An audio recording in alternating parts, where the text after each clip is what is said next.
The night sky over the countryside was quiet and still, until a bright streak of light tore through it like a falling star. It wasn't a star. It was a ship, small, silver, and shaped like a teardrop. It slowed, spinning softly before landing in the wide field behind an old farmhouse. The grass bent under a warm blue glow, then went still again. Inside the ship, Nira took a deep breath. Her fingers trembled as she held a small metal locket. Inside was a picture of a human man smiling shyly. His name was Ethan Cole, and across light years his promise had reached her world. She whispered, "Earth, I'm finally here." For years she had waited for this moment. On her planet, Vera, people were paired across galaxies through the mail-order marriage accord, a system meant to create peace and unity between worlds. Humans had joined only recently, and Ethan's message had been one of the first. He had written simple words that touched her heart. "I just want someone to talk to. Someone kind." She believed that person was her. The door of her ship opened with a hiss, letting out a soft mist. Nira stepped out slowly, her skin glowing faintly blue under the moonlight. Her eyes, silver like calm water, studied the small house ahead. Light flickered inside. She could hear laughter, children's laughter. Her heart tightened. She had imagined a quiet home. A lonely man waiting, maybe nervous, but this, it sounded full, alive, already loved. Still, she walked toward the house, her boots crunching on the gravel path. Each step felt heavier. When she reached the porch, she hesitated. Should she knock? Or would he already know? The Galactic Council had surely sent him notice of her arrival. Before she could decide, the door opened. A tall man stood there holding a cup of tea. He had kind eyes, the same eyes from the photo, but older, tired yet gentle. He froze the moment he saw her. Behind him, a woman appeared. Her hair was tied back, her face full of warmth that turned to shock when she saw the stranger glowing faintly blue on her doorstep. "Ethan?" she asked. "Who is she?" Nira's voice was soft, trembling. "I am Nira of Vera, your contracted bride." The woman's eyes widened. Ethan's hand shook, spilling tea onto the floor. He looked pale, as if he'd seen a ghost. I can explain," he stammered, turning toward his wife.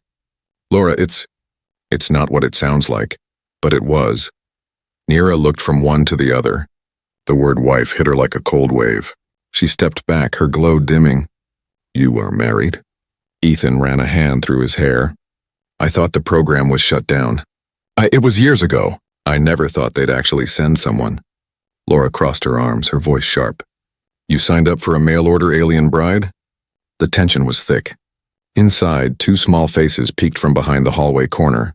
A boy and a girl, wide-eyed, whispering. "Is she a robot?" the boy asked. Nira blinked, confused, her voice barely above a whisper. "I came because of your message. The council told me my arrival was final." Ethan took a step closer, guilt heavy on his face. "Nira, I'm sorry.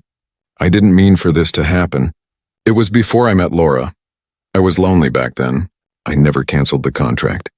Her heart sank. On her world, breaking a marriage contract wasn't just shameful, it was illegal. The Galactic Council could fine her, or worse, exile her family for dishonor. She had crossed galaxies for a promise that no longer existed. Laura sighed and turned away. "This is insane," she muttered. "You can't just let her stay here." But Ethan's phone buzzed with a message. Strange, shimmering letters in alien script. He showed it to her. "Galactic Union Notice Contract, Number 8473, Vera, Earth. Subject Ethan Cole. Failure to honor agreement will result in legal penalty and interplanetary review." Laura's jaw dropped. "You've got to be kidding me." Ethan rubbed his temples. "If I refuse, it might cause an incident." Earth still new to the galactic network. The air grew cold and heavy. Outside, the stars shimmered quietly as if watching the scene unfold. Finally, Ethan looked at Nira and said, "You can stay in the guest room, at least until we figure this out." Nira nodded slowly, trying not to let her voice break. "Thank you." As she stepped inside, the two children watched her carefully. The boy whispered, "She's pretty." The girl added, "She's sad." Nira smiled weakly. She could feel their curiosity, pure, unafraid. When the house grew quiet later that night, she stood by the window of the small guest room, staring at her ship glowing faintly in the field. This wasn't what she expected, Not love, not welcome, not even peace. But somewhere inside, a tiny spark of hope remained. Maybe, just maybe, the story wasn't over yet. And outside, under the silent stars, the blue ship pulsed once like a heartbeat waiting for something to begin. The next morning, the farmhouse was too quiet. The usual sounds of breakfast, plates clinking, children laughing, were gone. Ethan sat at the kitchen table, his hands around a mug of cold coffee. Across from him sat Laura, his wife, her eyes red from anger and disbelief, and in the corner near the window stood Nira, silent and still as a statue. The soft blue glow from her skin had faded to a pale gray. No one spoke for a long time. Finally, Laura broke the silence. "You need to explain this. All of it." Ethan sighed, rubbing his forehead. "It was 5 years ago, before I met you, before we had the kids. Back when Earth first joined the Galactic Network, they opened these cultural programs. One was the Interworld Marriage Accord." Laura raised an eyebrow. "Mail-order alien brides, you mean?" He looked down. "Yeah, I was lonely then. I didn't think it was real. I just filled out the form." Nira's soft voice filled the air. "But it was real. We were matched. You sent messages. I learned your language, your customs. I prepared for years to come here." Her silver eyes shimmered. "I believed I was coming home." Laura's anger faltered for a second. Nira's voice didn't sound threatening. It sounded heartbreakingly sincere. But she crossed her arms again. "You can't just move in and pretend this is fine. He has a family now." Nira bowed her head slightly. "I do not wish to destroy your family. I only seek what was promised to belong." Ethan opened his holopad and pulled up the contract. The glowing symbols flickered between languages until the text became readable. "The partner from Vira shall arrive on Earth to fulfill a lifelong companionship agreement. The human party must provide residence and protection." And below it, flashing in red, was the warning: "Violation results in interplanetary sanction." Laura groaned. "Great. So if we send her away, Earth becomes the villain." Ethan nodded. "The Council could think we're disrespecting their laws." He looked up at Nira. "You can stay here, for now, until we find a way to fix this." Nira gave a faint smile. "Thank you, Ethan Cole." That night she moved into the small guest room at the end of the hall.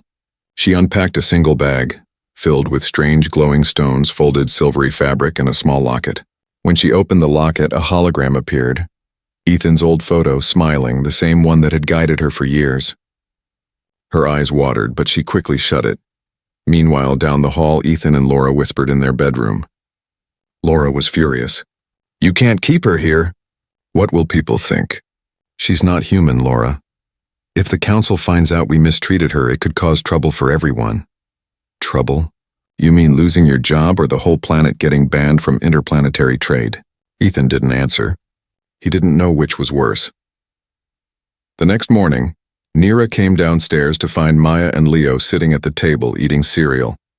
They stared at her as if she were from a fairy tale. "Are you a robot?" Leo asked. She blinked. "No, I am Varen. I was born, not built." Maya tilted her head. "Then why do you glow?" Nira smiled faintly. "It happens when I feel something strongly." "What are you feeling now?" the girl asked. Nira paused. "I think confusion." The children giggled. Somehow her calm voice made the air feel lighter. Over the next few days, Nira stayed quiet, helping where she could. She cleaned dishes, repaired the broken toaster with a simple touch, and even fixed Leo's toy drone, which had been broken for months. When it floated again, Leo shouted, "You're magic!" Nira laughed softly. "No, just science you have not seen yet." But not everyone was smiling. Each night, Laura sat awake staring at the ceiling, wondering if her husband still thought about the alien woman sleeping just down the hall. Ethan tried to comfort her, but his words felt thin. And Nira, she could sense the tension in the air. Virans were sensitive to emotion, and this house was full of fear, guilt, and curiosity. One evening, while Nira sat by the window, a message blinked on her wrist communicator. The alien script shimmered. Galactic Monitor Notice. Human Party Ethan Cole. Compliance under review. Council observation in 72 hours. She froze. They were watching. The Council would soon intervene. When she showed the message to Ethan, he turned pale. "They're coming here?" "Yes," Nira said softly. "If they believe the contract is broken, they will enforce it." Laura's voice rose. Enforce? You mean take him away? Neera shook her head. No, they might take me back. Or worse, punish both parties for dishonor. Ethan rubbed his face. This keeps getting worse. That night, the children found Neera sitting in the dark, looking out at the stars. Maya walked up and asked, Are you going home? Neera smiled sadly. I do not know, little one. Leo crawled onto her lap. Can't you stay? I like you better than the babysitter. Maya nodded quickly. Me too. Neera's chest glowed faintly blue again, soft, warm, and alive. In that quiet moment, she felt something she hadn't felt since leaving Vera. A spark of belonging, but she also knew something terrible was coming. The council's eyes were already on them, and as the farmhouse lights dimmed, the stars above began to flicker, not with beauty, but with warning. The days after the council's warning felt strange. Ethan and Laura tried to pretend everything was normal. School lunches, morning news, dinner at 7, but there was a quiet tension in the air, like a storm waiting to happen, and in the middle of that storm was Neera. She moved gently around the house, careful not to disturb anyone. She spoke softly, smiled politely, and never asked for much. But the children, Maya and Leo, were drawn to her like moths to light. At first, they only watched her from afar. They hid behind doorways while she hummed alien songs, or peeked through the keyhole when she touched a small crystal that floated in the air and glowed whenever she whispered. One night, when everyone was asleep, the door to her room creaked open. 2 little heads popped inside. Miss Neera, Maya whispered. Neera turned, her silver eyes catching the moonlight. You should be in bed. We can't sleep, Leo said.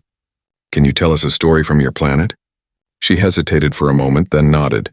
She sat cross-legged on the floor, her long silver hair flowing like soft light around her. The children sat close, their blankets wrapped around their shoulders. In my world, she began, we live under 2 suns. The sky's golden during the day and deep blue at night. Our rivers sing when the wind touches them. Leo's eyes widened. Rivers that sing? Yes, Neera said with a small smile. Every sound is alive. Even the stars hum when you listen closely. Maya whispered. Your world sounds happy. Neera looked down. It was, but sometimes happiness fades when you leave it behind. Her voice trembled slightly. The children didn't understand all her words, but they felt the sadness in them. Maya leaned forward and hugged her arm. You can be happy here too. For a long moment, Neera couldn't speak. Her glow brightened, soft and warm like candlelight. Maybe, she said softly. Maybe I can.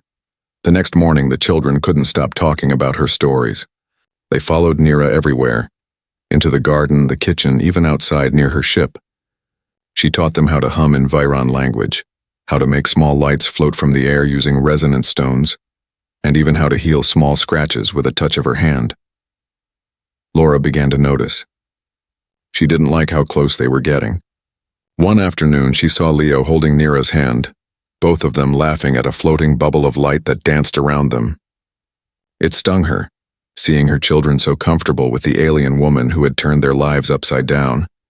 When Ethan came home, Laura pulled him aside. This can't go on. They're too attached. He sighed. They're just kids, Laura. She's kind to them. That's the problem, Laura said sharply. They're starting to love her, and she's not even supposed to be here. Ethan didn't know how to answer. He just looked out the window, where Neera was kneeling beside the kids, teaching them how to whisper to the wind. That night, while Neera was resting, Maya and Leo sat in their room whispering. Mom's mad, Leo said. What if they send Neera away? Maya's eyes filled with worry. We can't let that happen. She's part of our family now. She thought for a long time, then her eyes lit up. Wait, the council listens to messages, right? Neera said they watch everything. Leo frowned. So we send them a message. We tell them she belongs here with us. It was a wild idea. Dangerous even. But they were children, and children often believe love can fix everything. They waited until everyone was asleep. Then they tiptoed into Neera's room. Her ship's communicator sat on the desk, glowing faintly blue. The screen was full of strange symbols, but Maya pressed the ones she remembered Neera using before. The device hummed. A voice said in a deep metallic tone, State message for Galactic Council. Leo whispered. Say it, Maya. Maya leaned close and said, Nira can't come back. She belongs here with us. We love her. The device blinked twice and made a soft chime. Message recorded. Transmission sent. The children grinned, proud of themselves. They didn't know they had just sent an official diplomatic message across galaxies. The next morning, Nira awoke to a strange sound. Her ship was glowing brighter than ever, humming loudly. When she checked her communicator, her face went pale. Galactic message received. Unauthorized transmission from Earth. Council response initiated. Her heart pounded. She turned to see the two kids standing in the doorway, their eyes wide and guilty. Maya. Leo, what did you do? She whispered. Maya looked down. We didn't want you to go. Nira knelt, her glowing eyes full of fear and love all at once. You shouldn't have done that. The council will come. Outside, the air shimmered faintly with blue light, as if the stars themselves had begun to move, and somewhere far above Earth, something was already on its way. The morning after the transmission, the farmhouse didn't feel like home anymore. The air buzzed faintly, the shadows seemed sharper, and even the wind outside carried a strange hum. Nira barely spoke at breakfast. Her communicator blinked every few seconds, flashing alien symbols she didn't dare translate out loud. Ethan noticed her pale expression. What's wrong? Did something happen? She hesitated, then turned the small device so he could see it. The glowing letters shimmered in the air. Galactic Council response, investigation underway.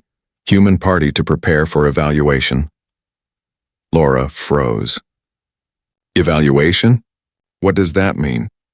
Nira's voice trembled. It means they are coming to judge us.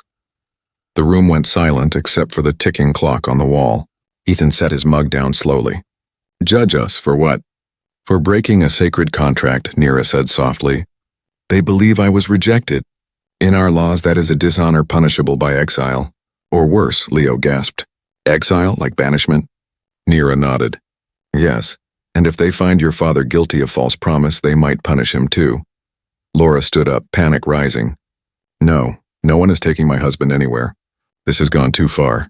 Ethan tried to calm her, but she turned sharply to Nira. You brought this on us. Nira's eyes glowed faintly, sadness replacing fear. I did not send that message, she whispered. But someone did. Both children lowered their heads. Maya's voice was small. We just wanted them to let you stay. Laura's anger melted into disbelief. Oh my God. Ethan knelt beside the kids. You sent a message? To space? Leo sniffled. We didn't mean to make trouble. We just wanted her to be part of our family. Ethan sighed deeply, his voice soft. You didn't do wrong. You just didn't understand how dangerous this is. But it was too late. That evening, a strange vibration rolled through the sky. The power flickered and the lights dimmed. Outside, the stars seemed to shift into perfect lines. Unnatural, deliberate. Nira stepped onto the porch, her silver hair catching the cold wind. They're here. A beam of blue light shot down from the clouds, cutting through the darkness. From within it, a tall figure appeared, cloaked in silver armor, its face hidden by a mirror-like mask. Laura gasped and pulled the children close. Ethan stepped forward, his heart pounding. The figure's voice was deep and echoing. I am Representative Voro of the Galactic Council. We have come to address the dishonored contract between Nira of Vera and Ethan Cole of Earth. Ethan raised his hands. It's not what you think. I made that agreement years ago. Before I was married. Before Earth even understood the rules. Voro's mask flickered, scanning him. Ignorance does not free you from duty. The accord binds all signatories. He turned to Nira. You, Nira of Vera, are also at fault. You allowed unauthorized communications from minors to reach the council. Nira bowed her head. Forgive me. I did not wish harm. The children acted from kindness. Voro paused, his silver mask reflecting the frightened faces of Maya and Leo. Kindness does not erase law. Laura stepped forward suddenly. You can't punish them. They're just children. The alien's mask tilted slightly, unreadable. The council punishes no child. But if the agreement remains unfulfilled, Earth may lose its right to interworld contact. Ethan clenched his fists. You'd punish a whole planet for one mistake? Voro's voice was calm but cold. We would protect the sanctity of our pacts. Nira took a step forward, her voice trembling but strong. Then punish me. I will return. Let them live in peace, Maya burst into tears. No, don't go. She ran to Nira and hugged her tightly. Leo followed, clutching her hand. Even Laura couldn't move. The scene felt like something from a nightmare. An alien woman glowing faintly blue, two human children holding her as if their lives depended on it. For a long moment, the alien envoy said nothing. The ship above them hummed softly, casting a pale light across the field. Then Voro spoke again, quieter this time. You claim they act from kindness. Perhaps the council should see it for themselves. He raised his hand. A bright sphere of light appeared, floating before them like a tiny sun.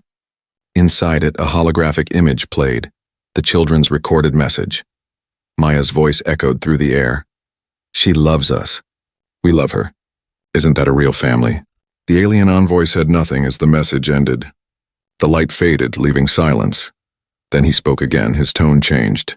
The council will review this. Until judgment is made, Nira shall remain on Earth under observation. The blue light vanished and the alien figure dissolved into mist. The night returned to silence. Ethan pulled his children close, his voice trembling. You're safe. For now. But Nira stood still, her eyes glowing softly. They will come back, she whispered. And next time, they will not just watch. Above them, the clouds rippled like waves, and somewhere beyond, the council prepared its final verdict. 3 days passed since the council's visit. The house felt heavy, wrapped in silence. Every sound, the creak of the floor, the hum of the fridge, felt louder than it should. Even laughter had vanished. Nira spent her days near the window, her silver eyes watching the clouds shift. The children noticed she was quieter now. She smiled when they spoke, but never truly laughed anymore. At night, they could hear her crying softly. The sound wasn't like human tears. It was more like a low hum, a song of sadness that made the air itself shiver. Maya couldn't take it anymore. We have to do something, she whispered to Leo as they lay in bed. Leo turned to her, frowning. What can we do? The space people said they'll come back. Maya's eyes shone in the dark. Then we don't wait. We send them a message again, but this time we tell them the truth. That Nira is family now, Leo hesitated. We got in trouble last time. Yeah, she said, sitting up. But last time we didn't say enough. This time, we make them understand.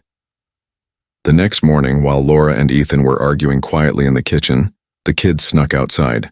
The grass was wet with dew, and Nira's small blue ship stood at the edge of the field like a sleeping giant. When they approached, the ship seemed to wake, its lights flickering softly, the air humming. The door opened automatically. Leo swallowed hard. It knows us. Maya smiled nervously. That's good. It means Nira trusts us. Inside, everything glowed pale blue. Symbols floated in the air like drifting stars. They found the same communicator from before. Only now it pulsed brighter, waiting. Maya touched the console. A voice echoed in the ship. Authorization required. Identify. She took a deep breath.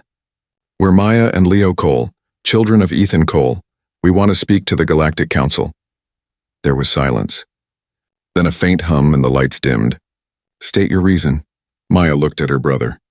You start. Leo straightened his shoulders and said, Nira didn't break anything. She's not bad. She helps us. She fixes things and makes us happy. Maya added, she's not just some alien. She's part of us now.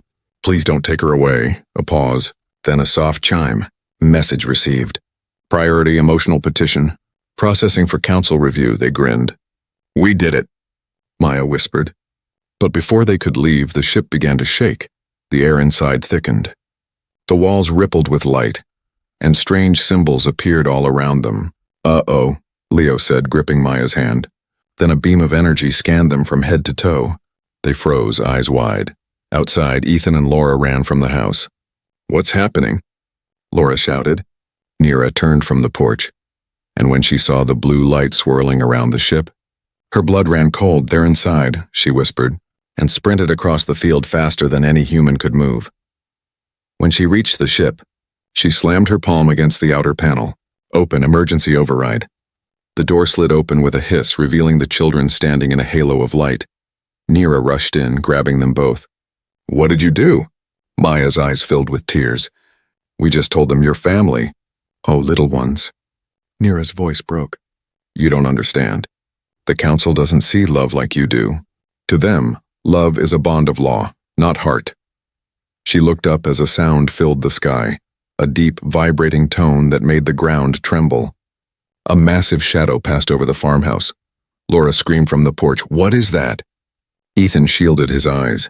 It's not the same ship as before. A colossal vessel descended through the clouds, dark and glowing at its edges. Its voice thundered across the field. Earth subject Ethan Cole. Veyron contract 8473 under final review. Human interference detected. Nira held the children close. You've brought the council here sooner than expected. Maya sobbed. We just wanted to help. She brushed a tear from the girl's face, her tone gentle. And you did. You showed them what humanity truly means. The massive ship's lights scanned the ground. Ethan ran toward Nira, shouting over the wind. What do we do? Nira's expression hardened. We show them we are not afraid. She stepped forward, carrying both children in her arms, her glow burning brighter than ever. If they wish to judge, she said, looking up at the sky, then let them see what love looks like. The blue beam widened, swallowing them in light. Ethan shouted her name. Laura screamed. The ground shook, then suddenly everything went still. The beam vanished. The ship was gone. Only a faint shimmer remained in the air, whispering like a heartbeat fading into silence. The world turned white. For a long, breathless moment, Nira, Maya, and Leo floated in a field of glowing mist. There was no up or down, only light and the steady hum of the stars. When the light faded, they stood in a great circular chamber, walls made of glass and silver clouds. Thousands of alien figures sat in rows above them, their bodies shifting like mist and metal. The Galactic Council, Leo whispered. Are we in space? Nira nodded. Yes, the High Court of Vera. Maya clutched her hand tighter. It's cold, she smiled softly. Don't worry, I am here. At the center of the chamber, a tall figure rose. Voro, the same envoy who had come to Earth, but now without his mask. His face was calm, blue-gray skin lined with silver veins that pulsed faintly. His eyes glowed with knowledge but not kindness. He spoke and his voice echoed like thunder.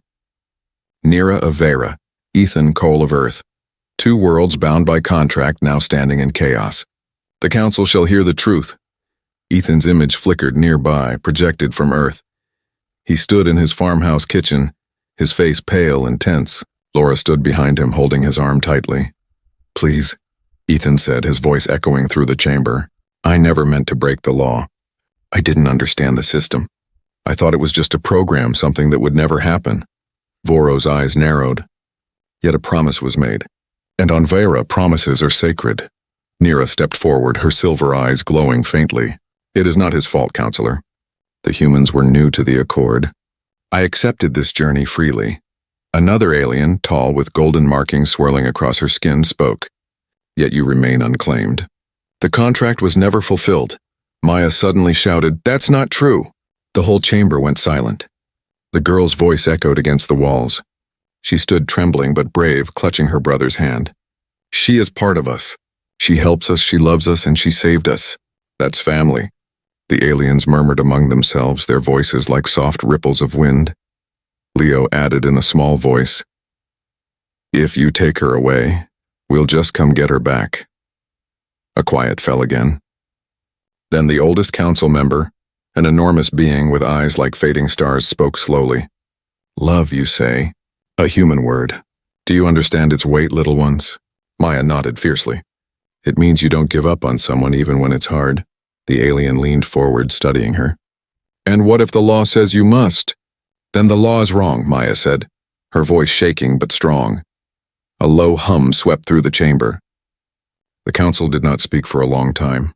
Even Nira's heart felt heavy in the silence. She bowed her head, expecting the worst. Finally, Voro raised his hand. Enough. The council's symbols began to glow, forming a web of light around them. We have heard both law and love. The judgment shall now begin. The chamber darkened. A beam of light wrapped around Nira. Her memories appeared above her. Ethan's old message. Her years of waiting. The long voyage, the children's laughter, the tears. the small moments of kindness. Then the same beam showed images from Earth, the children holding her hand. Their smiles, the message they had sent. She loves us. We love her. Isn't that a real family? The images hung in the air like living stars. The council murmured softly, their voices blending into one long tone. At last, the elder spoke again. The contract has failed, but the bond has not. The union between Nira and Ethan Cole is dissolved. However, the connection between Nira and the children of Earth stands recognized under the Pact of Chosen Kin. Nira gasped. Chosen kin? The elder nodded slowly. A new kind of bond, neither by law nor blood, but by will. You are free, Nira of Vera. You may remain where your heart belongs. Tears shimmered in her silver eyes. Thank you. The elder looked down at the children. You have taught us something no treaty could. Love can exist even between worlds. The chamber glowed brighter, then slowly began to fade. Maya and Leo felt weightless as everything dissolved into light once more. Back on Earth, the blue beam reappeared above the field. With a gentle hum, Nira and the children returned, falling softly onto the grass. Ethan and Laura ran to them, tears in their eyes. You're back. Nira nodded, her voice trembling. The council has spoken. I am free to stay, Maya beamed. So you're not leaving? Nira smiled, glowing softly in the evening light. No, this is my home now. As they walked back to the farmhouse, the stars above twinkled brighter than ever, as if the galaxy itself was watching. Smiling and far beyond in the council's chamber, the elder's voice whispered into the void. Perhaps the humans are not as young as we thought. The sky over the farmhouse was calm again. No blue lights, no rumbling from above, only clouds drifting lazily across the morning sun. The storm of the stars had passed. Nira stood barefoot in the backyard, feeling the wet grass under her feet. For the first time since landing on Earth, she wasn't afraid. The soft wind brushed against her glowing skin, and she whispered something in her own language, a prayer of gratitude to the twin suns of her world. Inside, laughter returned to the house. Maya and Leo were arguing about whose turn it was to feed the chickens. Ethan sat at the table fixing the old radio, and Laura was humming softly as she stirred a pot of soup. For days, Nira had stayed quiet watching them, memorizing every little thing, the sound of the kettle whistling, the smell of fresh bread, the way Leo's shoes were always on the wrong feet. She had been to many worlds before, cold, glittering, perfect ones, but none had ever felt like home. That morning, Ethan looked up from his work and smiled. You can sit, Nira, you don't always have to stand like a guest. She tilted her head. But I am a guest, am I not? Laura looked at her for a long moment, then shook her head. No, she said softly. You're family now. The word sank into Nira's heart like sunlight on ice. Family. A word she had never been called before. Later that day, Maya came running into the living room with a small box wrapped in paper. Don't peek, she said, her hands behind her back. Nira smiled. What is it? Leo grinned. It's a surprise. We made it ourselves. They handed her the box, giggling.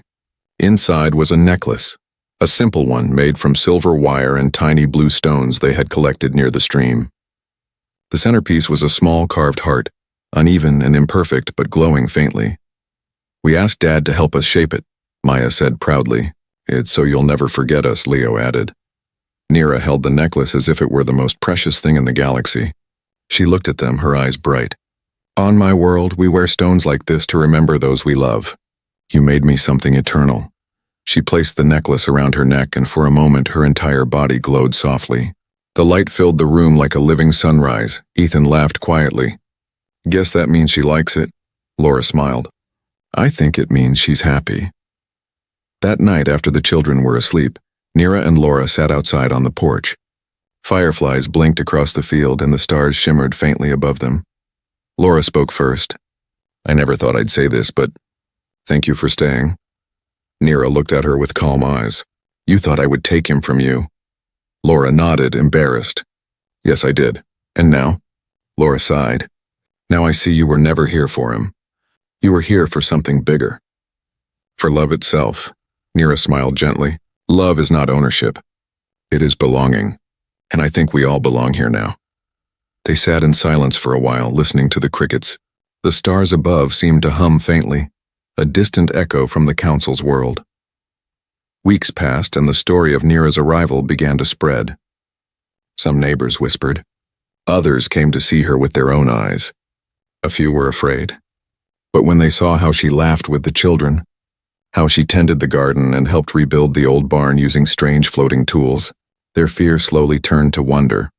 One day a government officer came to visit. He asked for interviews, pictures, and reports for scientific study. But when he saw the way the children clung to Nira, he smiled and said quietly, "Maybe some things don't need studying." Before long, the Galactic Council sent a final message. Nira of Vyra is officially recognized as Earth's first cultural guardian. Her role, teach, guide, and protect. Her home, where she is loved. Ethan printed the message and hung it in the living room. Laura framed it with pride. That evening, as the sun dipped low, the family sat together under the big oak tree. Nira's blue glow blended with the orange of the sunset. Maya leaned against her shoulder. "Will you ever go back to your planet?" Nira looked up at the sky. "Perhaps one day, but for now my heart beats here." Leo pointed at the stars. "Do you think they can see us?" She smiled. "Yes, and they envy us." When night fell, the house lights flickered softly, one of Nira's small gifts. The glow from her ship in the field dimmed for the last time, becoming part of the earth around it. Inside the house, laughter filled every corner. Ethan's once lonely home was now alive with warmth. Laura had found peace. The children had found their hero. And Nira, she had found her family. As the world outside turned silent, she whispered her final thought to the stars. "I came for one heart. But I found many." Above the farmhouse, a faint blue shimmer lingered in the sky, a sign that somewhere, love between worlds still glowed.